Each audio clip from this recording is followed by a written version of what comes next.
JT Miller, he's the guy that missed practice today, and everyone's like, oh, they're going to trade JT Miller. He's leading the team in points. Point per game, 19 points. Yeah. And he's a vocal leader in that room, too. And he's been really good there the last few years. He really has, since he came over from Tampa. You made a great point, and I want to let you say it again.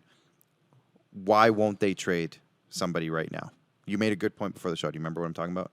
Oh, again, I make so many good points. I struggle to recollect them. But anyways. Jim Benning.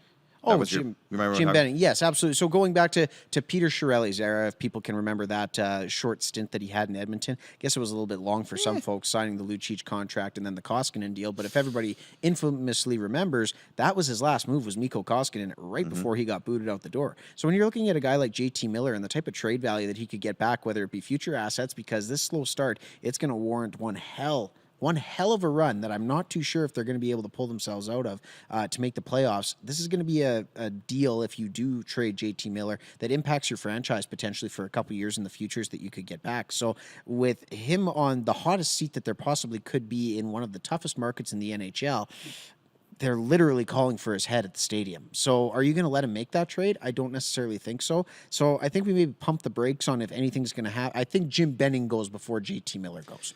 Yeah, and if I was Jim Benning and I had a green light to make a move, I'd be trading a guy like Brock Besser before I trade a guy like JT Miller personally. I mean, I personal preference, but he's a free agent at the end of the year. JT Miller's got another year in his contract at a really nice rate. He has been so good. I don't know. I mean, it's not looking good either way, and like you said, I don't know if he's going to get a chance to do it.